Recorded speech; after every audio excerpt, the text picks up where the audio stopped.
Hi everyone, welcome back to my channel. Obviously, as you've probably seen the result just now, England lost the semi-final to Croatia 2-1 after extra time. So England are now not completely out of the World Cup. They're still the third place playoff, but unfortunately football will not be coming home this time around. But I want to focus mainly on the positives from the tournament, not so much the game, because in all fairness the game wasn't the best. England got an early goal through a great free kick through Kieran Trippier, and through most of the first half we did make Croatia look kind of average.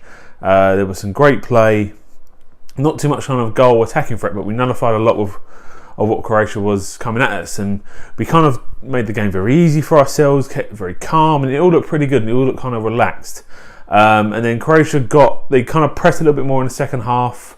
They got their goal, which in all that it was coming at the time when they did score, and then from there Croatia, you could kind of see, really wanted it more. They were pressing harder, they were charging us down. England kind of couldn't quite get their game or their rhythm back. Some of the players looked like they weren't quite fit. Ali's not looked fit since the Tunisia game, really, and they then ended up getting up. There was a bit of defensive lax for the winner from Mandzukic, the header. I think it was a poor clearance from Walker initially. And I think Perisic won the header, and it went through to Stones, who was kind of caught a little bit off guard.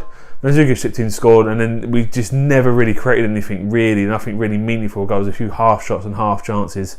So on that game, it was a bit of a disappointing end, really, to go out in the manner that we did. But across the tournament as a whole, I think there's a lot of positives to take out of the England performance.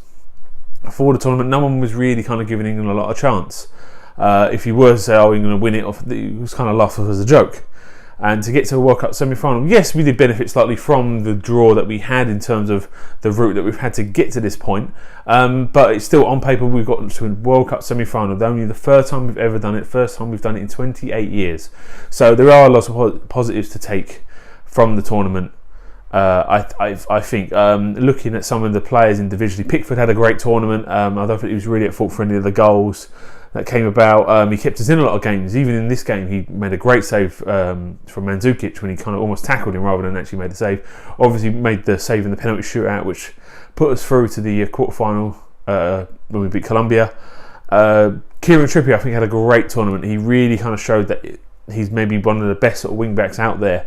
And if he already wasn't at a club like Tottenham, which would be competing for some of sort of the top four and then doing quite well in the Champions League, I think he probably would be kind of looking for that sort of move, but he's already at that sort of club anyway, so I think he's going to be pretty much safe there. Most of the back line, really, Harry Maguire has really stepped up. I think if he hadn't just moved to Leicester, I think there could be, again, he would be on the move, maybe one of the bigger sort of sides in the league. Arsenal always defensively at the back, and I think someone like Harry Maguire could do really well at Arsenal because he can play football, but he's quite solid as well as a back. It's what Arsenal kind of lack a little bit these days. Stones played really well. He's been a bit in and out of the Man City side this year, and he's played really well. Walker as well showed he's very versatile. I think against Tunisia, you saw the negative side of why you play him.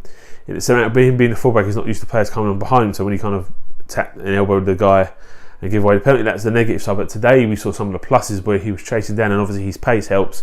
Playing at the centre half, when you have got sort of speedy attackers, and he can keep pace or is faster than a lot of them, so he showed those sort of benefits there. And Ashley Young, I thought, did really well, one of the oldest members of the squad, and I generally thought Rose should have started, really, because he's a natural left footer, but Young, he did really well, and I think he's kind of really cemented his place. He's probably going to be his last tournament because he is 33 now, I think 32, 33, maybe make the Euros, but 35 is going to be a bit too old. I think he definitely won't make the next World Cup, so fortunately his tournament football's done, but I think he has gone out and he can hold his head up high. Jordan Henderson as well, I think, did really well. Yes, he missed the penalty against Colombia, but he was very solid. He kind of commanded the midfield a lot. Although Harry Kane was captain, I can't see him really being commanded on the pitch. I think whereas Jordan Henderson, he's that sort of natural leading captain sort of player, where he screams, he gives instructions, he encourages, and I think he did really well for the most of the tournament. Some of the negative, Lingard was in and out for me a little bit. He had some games where he looked great, he was beating players, knocking passes, but then there were some games he kind of went missing. Today, especially, and maybe a little bit in the Sweden game as well, he was a bit lacking. He wasn't quite as kind of open and active as we've seen him, really. Dele Alli, I think, had not the greatest tournament, not the same form we've seen him play with Tottenham for. But I think that's a little bit down to do with his fitness, if I'm really honest. He didn't look fit after the Tunisia game since he got injured. He's never really looked the same sort of player since that game, really. So I think his fitness maybe wasn't quite with him as it should have been. Harry Kane started the tournament on fire, on absolute fire, scoring 6 goals, looking unbeatable. Yes, a lot of them were penalties and set pieces, but you still need to put the ball in the net, and he was doing that. But again, against sort of Sweden in this game, he kind of went a bit missing. Whether Croatia kind of targeted him, looked like they kind of did. They were kind of putting a few niggly fouls on him, but he didn't really. Again, whether he was fully fit, we don't know. Obviously, they're not going to put that out in the press before the game that Harry Kane's injured or he's mistraining or anything. They're going to keep that very quiet. So there might be some things that come out in a couple of days that we know that, oh, this player wasn't fully fit, this player wasn't fully fit. Sterling was maybe one of the disappointments, that he does a lot of off the ball work and he does a lot of running, but his end product in this tournament was really, really bad. Not like what we've seen from Man City, but I think the way Man City played, they give him a lot of snap judgment calls. Like the ball comes across the box, he'll just be there, bang in, which he's good at. But when he's kind of running at defenders, I think he's in two minds a little bit. Sometimes he thinks, should he shoot, should he score, does he try to take the extra touch? And when players are going through that, that's that lack of confidence that you see sometimes. When a player's confident, they just bang bang score one touch and it just comes naturally for them. But where he's lacking, he's trying too hard, and I think there's a few games he could have come off a bit earlier, maybe not even started today. I think he should have started, because obviously we did beat Sweden quite comfortably and he did miss some big chances, but I think you did need to give him, for his confidence, need to give him that maybe 70 minutes or so. But I think he should have come off maybe a little earlier to give Rashford, maybe probably even at the half, bring Rashford on. Because he runs at defenders, and he was really trying to kind of make something happen today for England, but he couldn't.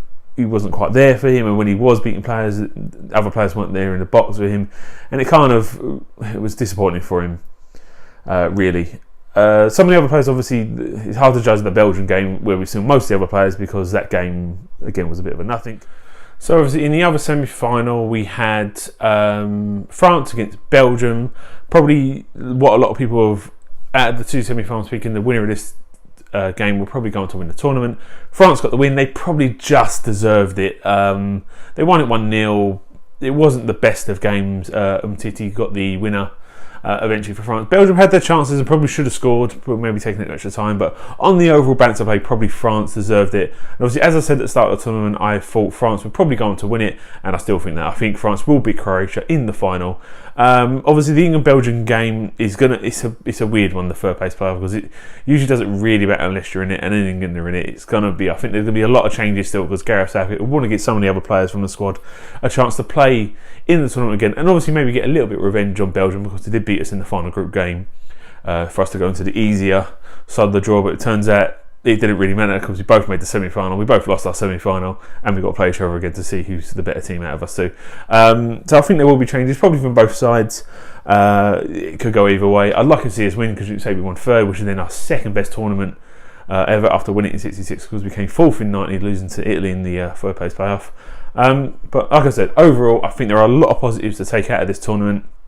The core of this team will stay together, and then move on to the Euros in 2 years' time, and then to the World Cup again in Qatar in 4 years' time, when I think we really will start to see maybe the best that this squad can offer. And I think this is really putting the nation together. A lot of casual football fans, as well as diehards that have kind of been a bit lacklustre or a bit sort of negative on the national team, and really put that positivity into when we do come to our next tournament. We're going to go into it with a bit of confidence, not maybe blind confidence like we have seen from the golden generation. We had Gerrard, Lampard, which we assumed we should do well and hadn't done well, whereas this was a team that nobody thought would do well and had done well, and it's put that confidence into them. And I think they'll grow as a team. Gareth stays in charge, which I hope he does. I think he will do, definitely to the next Euros tournament. And probably beyond that, unless something else comes up, you never know with football. But I think we'll grow, we'll get better, and hopefully by the Euros we'll look to maybe become realistically and have a genuine hope to actually maybe win a major tournament in a lot of people's lifetimes that I know, especially apart from my parents. Anyway, thanks very much for watching. Obviously there will be a final video once the actual final takes place on Sunday night, and I'll give my overall thoughts of the tournament as a whole. Pick out some of my favourite players, best goal, best save. I'll look at obviously my previous predictions to see how well I actually did. don't think I've done too badly. I know I've made some errors, but obviously I still have France as my overall winners, and I'm still in with that one. Anyway, thanks very much for watching. See you next time. Bye.